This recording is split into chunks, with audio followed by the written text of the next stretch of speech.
Hello friends, I am Vipin Bihari from ABC Tutorial.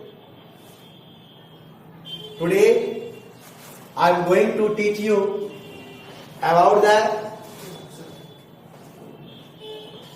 simple way to change the sentence of optative sentence into indirect speech.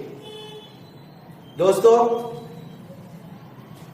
आप मेरे YouTube channel ABC tutorial English classes को subscribe करें, bell icon को दबाएं ताकि मेरे द्वारा upload किए गए वीडियो का सबसे पहले नोटिफिकेशन आप तक पहुंचे। दोस्तों, सबसे पहले मुझे जानना है what is optative sentence. Optative sentence किसे कहा जाता है?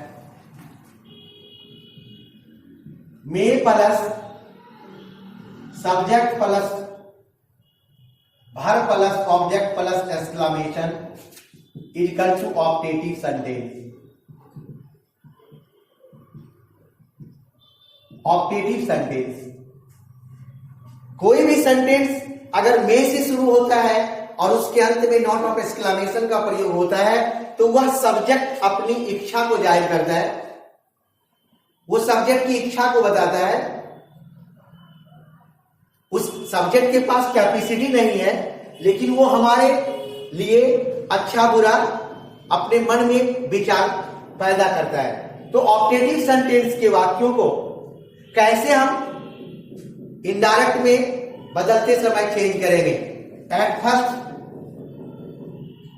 If RS of direct speech belongs to optative sentence, then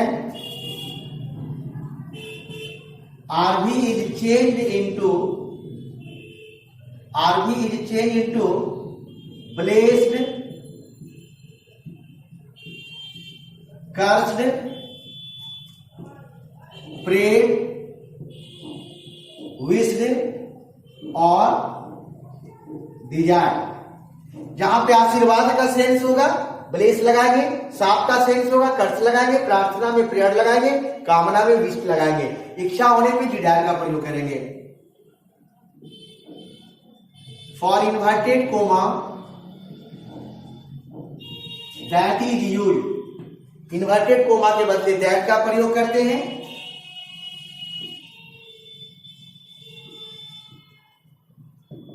Optative sentence of RS is changed into assertive।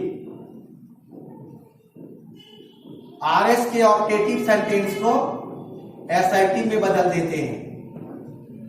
चौथा, if RS is without may,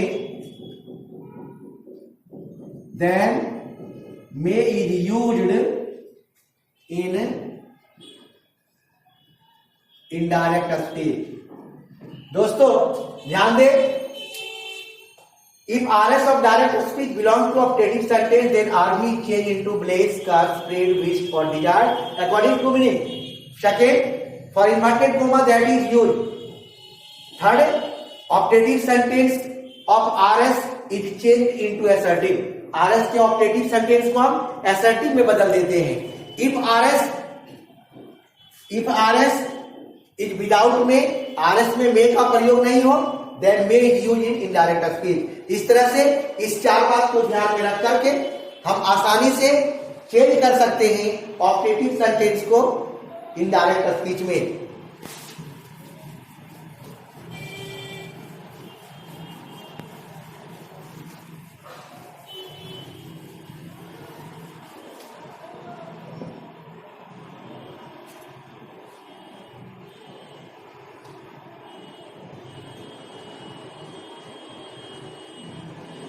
For example,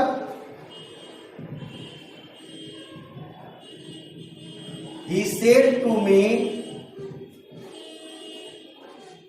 may you go in hello.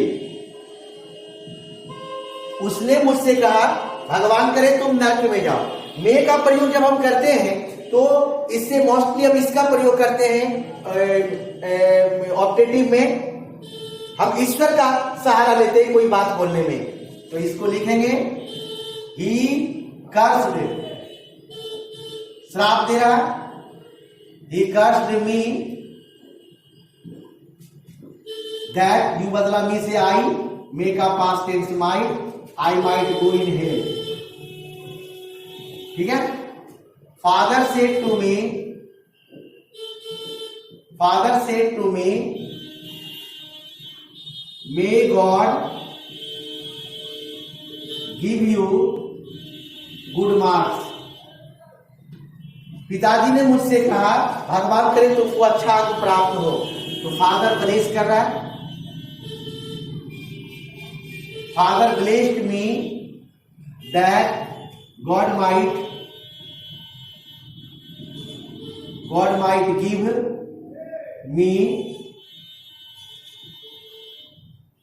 good marks। इस तरह से हम optative sentence को assertive में, indirect speech में ये change करके उसको हम बना सकते हैं।